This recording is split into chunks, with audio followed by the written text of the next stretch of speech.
करतो ज्याला, माणसं येत राहिली, मांद्याळी वाढत राहिली, स्वराज्य बुलंद होत राहिलं. सह्याद्रीच्या गडकोटांवर भगवा दौलत ध्वज फडकू लागला. पण त्याच वेळी विजापूरच्या शाही दरबारात बडे बेगम साहेबाच्या काळजात मात्र कल्लोळ उठला आणि भर दरबारात बडे बेगम साहेबा कडाडली, माझ्या दरबारात असाही काही मर्द शिल्लक नाही का जो त्या शिवाजीचा निकाल लावेल. आणि उभा दरबार स्तब्ध झाला. शांत, चिडचूप, स्मशान शांतता सारी. बडे बेगम साहेबा विचारात राहिली, असा एक बी मर्द नाही, असा एकही मर्द माझ्या दरबारात नाही जो त्या शिवाजीचा निकाल लावेल. सगळ्यांच्या माना झुकल्या. कोण जाईल, कोण जाईल, कोण जाईल त्या सह्याद्रीच्या गुहेत शिवाजी नावाच्या सिंहाची आयाळ पकडायला? कोण? बडे बेगम साहेबा चित्कारत राहिली, असा एक बी माई का लाल नाही, असा एकही मर्द नाही माझ्या दरबारात जो त्या शिवाजीचा निकाल लावेल. आणि त्याच वेळी उठला आवाज, बडे बेगम साहेबा, आणि सरदिशी साऱ्या दरबारांच्या वळ्या माना. कोण कोण कोण? तोच ज्याने शिवछत्रपतींचे पिताजी शहाजीराजांना कैद केलं. तोच ज्याने शिवछत्रपतींचे ज्येष्ठ बंधू संभाजीराजांना ठार मारलं. तोच ज्याने खुद्द आलमगीर औरंगजेबाला कैद करण्यापर्यंत मजल गाठली. तोच वाई शिरवळ प्रांताचा जहागीरदार. तोच अबू तालिब गाजी अफजल खान आला सामने. बेगम साहिबा, त्या शिवाजीला जिंदा या मुर्दा आपके सामने पेश करतो. आणि बघता बघता बडे बेगम साहिबा उठली, खान खान हमें नाज है खान. विडाव चालला आणि 25,000 चिरेबंद फौज घेऊन खान निघाला. कोसळला महाराष्ट्रावर आणि थरारला इतिहास. काय घडेल आता? काय शिवाजी खानाला घेणार का खान शिवाजींना? खोळंबला काळही. काय काय काय घडेल? आणि खान निघाला, गावाच्या गाव जिंकत निघाला, प्रांत प्रदेश काबीज करत निघाला, गडकिल्ले कब्जात करत निघाला. शिवाजी महाराज आहेत त्यावेळी राजगडावर.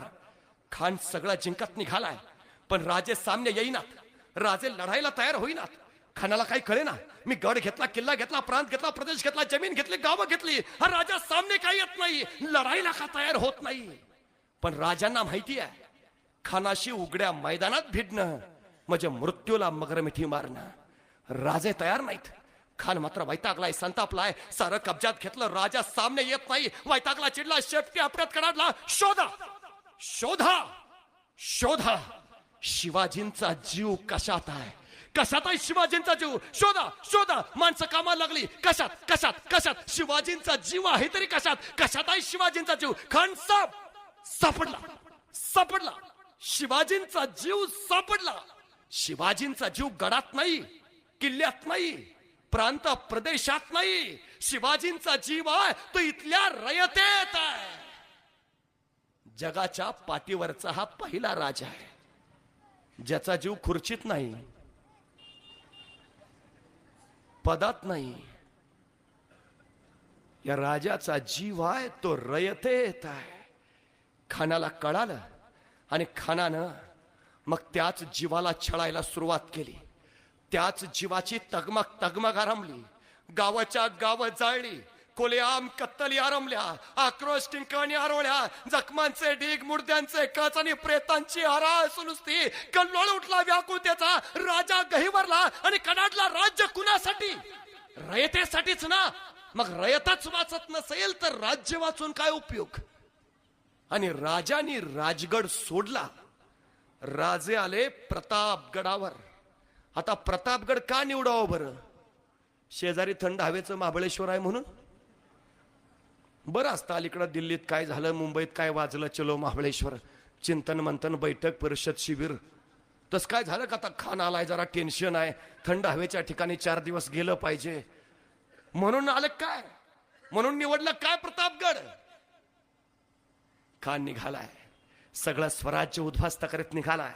राजे राजगडावरच थांबले असते तर खान सगळं उद्ध्वस्त करीत राजगडापर्यंत पोहोचला असता. राजे प्रतापगडावर आले त्याने, कारण प्रतापगड ते राजगड हा स्वराज्याचा बहुतांशी भाग खानाच्या तावडीतनं सुरक्षित राहिला. खान पुढं माग यायची खानाला गरज नाही. स्वराज्य वाचलं. प्रतापगडावर येण्याचा मतलब तो. आणि दुसरी गोष्ट, प्रतापगड ते तो मोठा चकोट केला.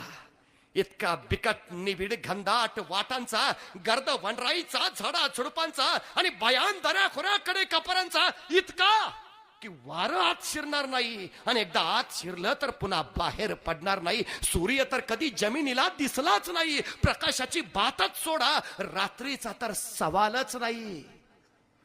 पाखरही जिथं जायला घाबरतात तो घनदाट बिकट प्रतापगड. खानाने प्रतापगड राजानी जवळ केला हे जाणलं आणि संतापला खान. मोठी गहरी आणि जहरी चाल टाकली राजाने. कारण खानाला माहिती आहे ते तो वाई शिरवळ प्रांताचा जहागीरदार. कल्पना आहे त्याला प्रतापगड काय चीज आहे. प्रतापगडला जायला एकच वाट, तिला रडतोंडीची वाट म्हणतात. म्हणजे तिथनं जाताना तोंड रडल्याशिवाय पुढे जातच नाही. रडतोंडीची वाट. खान वैतागला, संतापला आणि अखेर वाईच्या पसरणीच्या घाटात खानाचं सैन्य पसरलं. 25,000ची चिरेबंद फौज, पण सगळी तिथंच ठेवली. मोजून 1000 सोबतीला घेतले.